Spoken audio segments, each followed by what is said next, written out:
What's up guys? Welcome back sa aking YouTube channel. Kung gusto nyong matuto regarding coins at banknotes, click nyo na guys yung subscribe button at saka notification bell para updated po kayo sa mga videos na i-upload ko.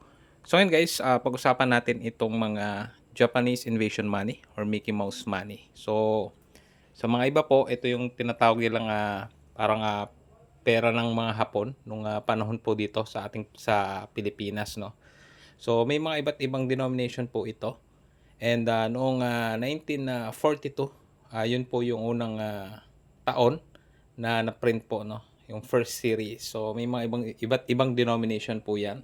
Ayan, meron po tayong 5, 10, tsaka 50 centavos. So meron ding mga iba pang denomination, guys. Ngayon, itong mga ganito, guys, individually hindi ko kabisado yung presyo kasi nabili ko po siya as pack, no, or as lot po. So meron din dito, guys, piso. Ayan, 1 peso. And 1943 naman, second series was printed po. So, kung meron kayong mga ganito, guys, sa pagkakaano ko is hindi naman siya totaling mahal na mahal, no? Itong mga ganitong denomination. Pero yung piso abaka tsaka 5 piso abaka po yata ang medyo may mataas na value. So, meron na rin tayong 500 pesos po noon. Ganito po yung itsura.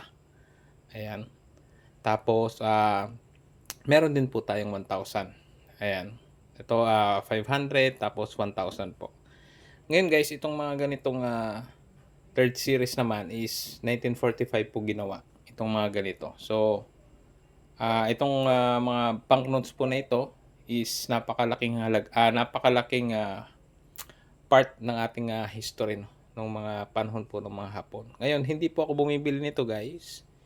Actually, fin-frame ko lang ito or plano ko lang i-frame po itong mga ganitong banknotes for display po.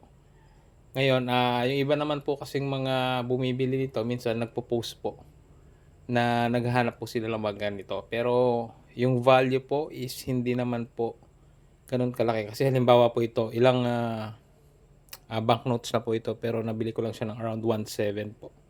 No? So, yun lang guys para sa video na ito. Muli, maraming salamat sa panonood.